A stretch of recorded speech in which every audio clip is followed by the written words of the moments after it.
En la corte Tudor, el poder no siempre se medía en espadas ni en ejércitos. A veces, la batalla se libraba en un salón perfumado, bajo un techo de oro, con una sola mirada como estocada final.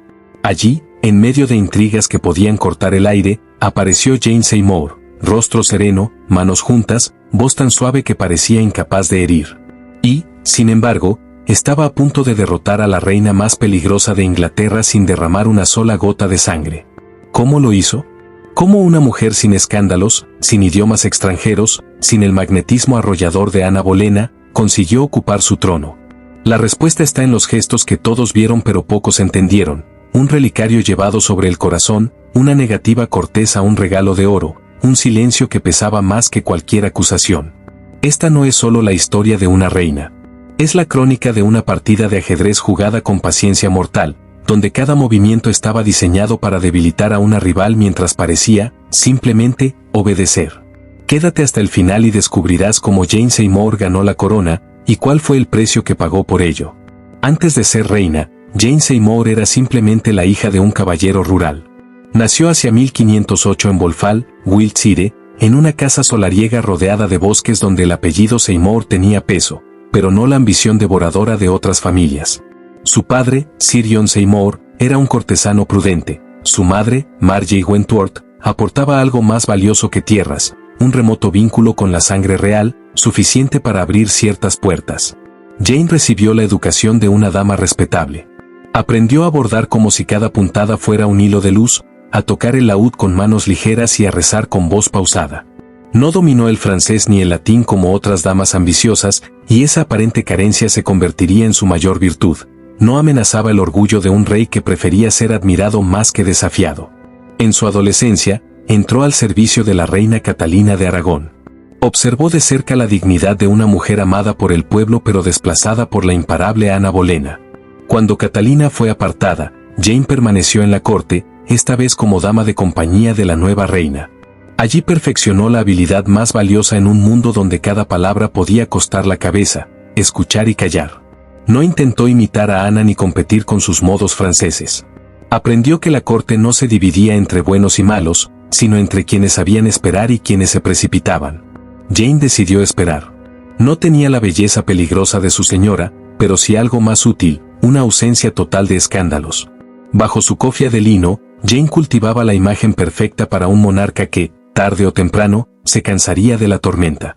Y cuando ese momento llegara, ella estaría lista para ocupar el lugar que ahora parecía inalcanzable. No como la mujer que arrebató el trono, sino como la salvadora que lo devolvió a la calma.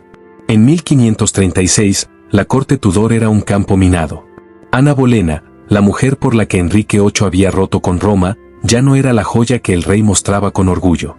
Su ingenio, antes fascinante, se había vuelto venenoso. Su vientre, en lugar de producir el ansiado heredero varón, acumulaba promesas rotas.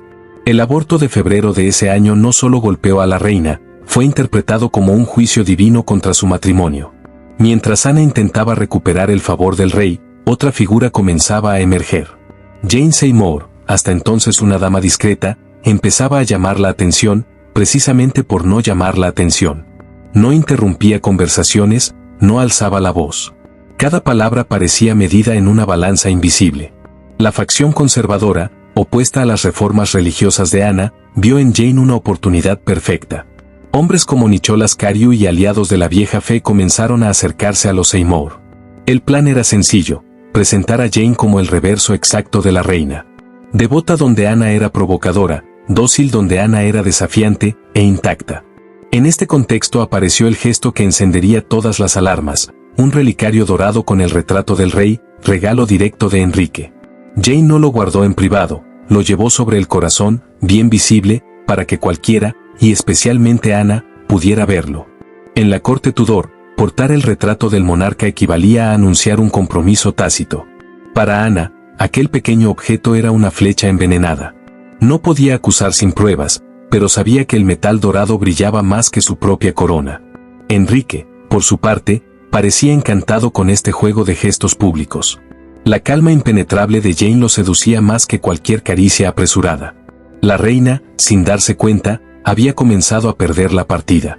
Y Jane, guiada por una familia y una red de cortesanos que olían sangre en el agua, estaba lista para mover la siguiente ficha en un tablero donde una mala jugada podía costar la cabeza. El acercamiento entre Enrique y Jane no fue un romance improvisado, sino una coreografía meticulosamente diseñada. Desde el principio, cada encuentro se desarrollaba bajo la mirada de testigos, miembros de la familia Seymour o cortesanos de confianza que garantizaban que nada pudiera interpretarse como un desliz. Enrique, acostumbrado a mujeres que cedían pronto a sus avances, se encontró con una muralla que lo intrigó. Jane aceptaba sus cumplidos, pero no sus manos, escuchaba sus halagos, pero retiraba el cuerpo ante cualquier gesto demasiado cercano. Esa distancia era un imán, y el rey, un hombre que no soportaba ser rechazado, comenzó a desearla con una intensidad creciente. El primer intento de romper esa barrera llegó en forma de una bolsa de soberanos. Jane la devolvió intacta, acompañada de un mensaje cortés pero firme: no sería el dinero lo que abriría su puerta. El rechazo, lejos de enfriar el interés de Enrique, lo inflamó. Comprendió que Jane no esperaba un regalo, sino un compromiso. Ese compromiso tomó forma en un relicario dorado con su retrato en miniatura. Jane lo aceptó, pero no para guardarlo en secreto, sino para exhibirlo como una bandera de guerra. Lo llevaba sobre el pecho, visible en cada ceremonia, en cada paseo por los pasillos de palacio. No era un adorno, era un anuncio silencioso de que el favor del rey estaba en sus manos. Chapuis, el embajador imperial, lo dejó por escrito: lleva su retrato en un broche sobre el pecho en señal de favor. En la corte Tudor, esas palabras equivalían a una sentencia anticipada para Ana Bolena. Jane no rompía las reglas, las doblaba con maestría. Cada rechazo, cada gesto público calculado, reforzaba su imagen de dama virtuosa. Y mientras Enrique sentía que estaba conquistando a una mujer inaccesible, en realidad era él quien se movía exactamente como Jane, y quienes la respaldaban, habían planeado desde el principio. La primavera de 1536 no trajo flores para Ana Bolena, sino el eco implacable de pasos acercándose a su caída. El rey, que años antes había desafiado a toda Europa para casarse con ella, ya no pronunciaba su nombre con pasión, sino con sospecha. Traición, adulterio, herejía. Palabras que, en la corte Tudor, no necesitaban pruebas contundentes para convertirse en sentencia. El 2 de mayo comenzaron las detenciones. 5 hombres, entre ellos el propio hermano de la reina, George Boleyn, fueron arrestados y acusados de adulterio con Ana. Los juicios que siguieron fueron un espectáculo calculado, testigos ambiguos, acusaciones convenientes y un veredicto inevitable. El veredicto no lo dictaba la justicia, sino el deseo del rey, y la oportunidad de quienes aguardaban la caída de la reina. Jane Seymour, lejos de la escena, permanecía en sus aposentos, custodiada por sus hermanos. No necesitaba aparecer. Su silencio hablaba por ella, reforzando la imagen de pureza que la facción conservadora había construido. En la corte, la idea de que Jane sería la próxima reina ya no era un rumor, sino una certeza apenas disimulada. El 19 de mayo, la Torre de Londres se convirtió en teatro de tragedia. Ana, vestida de terciopelo oscuro, se arrodilló ante un verdugo francés traído especialmente para la ocasión. La espada cayó con un movimiento limpio y rápido. Y con ese golpe, el trono quedó vacío. Enrique no esperó. Al día siguiente, en una ceremonia privada, se comprometió con Jane Seymour. 10 días después, el 30 de mayo, se casaron oficialmente. El pueblo, aún aturdido por la ejecución de una reina, fue testigo de la velocidad con la que otra ocupaba su lugar. Jane no necesitó coronación para ser reconocida como soberana. Su victoria había sido total. Había pasado de dama de compañía a reina de Inglaterra sin romper nunca la fachada de virtud que la había protegido desde el principio. Convertida en reina, Jane Seymour interpretó a la perfección el papel que la había llevado hasta allí, la esposa dócil, obediente, que no discutía con el rey. Su lema oficial lo dejaba claro: Bound to obey and serve, atada a obedecer y servir. Enrique, encantado con este contraste frente a Ana Bolena, se esmeró en mostrarla como la encarnación de la virtud. Pero bajo esa calma había cálculo. Su primer gran movimiento fue tender la mano a la princesa María, hija de Catalina de Aragón, repudiada por su padre y declarada ilegítima. Jane intercedió para que padre e hija se reconciliaran, un gesto que le granjeó la simpatía del pueblo y de los partidarios católicos. Aunque Enrique no devolvió a María sus derechos sucesorios, el acercamiento fortaleció la imagen pública de la nueva reina. Jane también intentó influir en asuntos políticos. durante la rebelión conocida como Pilgrimage of Grace, pidió clemencia para los sublevados. Enrique la detuvo en seco con una advertencia fría: no debía inmiscuirse en cuestiones de Estado. La lección fue clara, y Jane la aceptó sin resistencia. Desde entonces, concentró sus energías en preservar su imagen: ropa sobria, apariciones medidas, gestos piadosos y generosidad controlada. En la corte, algunos la veían como una santa, otros, como una estratega que sabía que su reinado se sostenía sobre un único objetivo: dar al rey un hijo varón. Todo lo demás eran piezas secundarias en un tablero mucho más grande.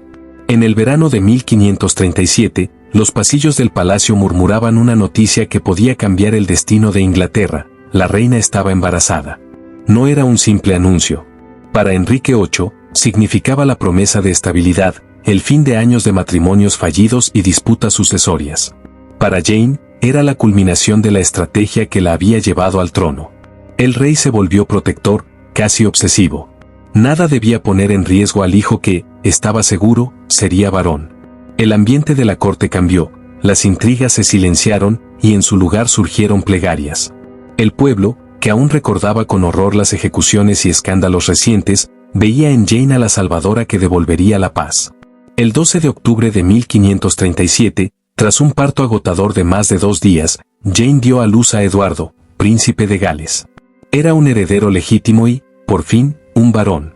Las campanas repicaron sin descanso, los cañones tronaron en Londres y Enrique proclamó que Jane era la única esposa a la que había amado de verdad. Pero la alegría duró poco.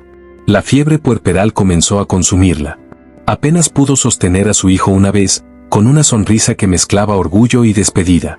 El 24 de octubre, 12 días después del nacimiento, Jane Seymour murió con apenas 28 o 29 años. Enrique ordenó que fuera enterrada con todos los honores y decidió que, cuando llegara su hora, descansaría a su lado. Jane había cumplido su misión. Pero el trono que conquistó con paciencia y frialdad le había cobrado el precio más alto que una mujer podía pagar. Jane Seymour quedó para la historia como la única esposa de Enrique VIII que le dio un hijo varón legítimo y como la única a la que el rey quiso tener a su lado en la tumba. Durante siglos, su imagen fue la de la reina dulce, obediente y piadosa, un retrato cuidadosamente pulido por la memoria oficial.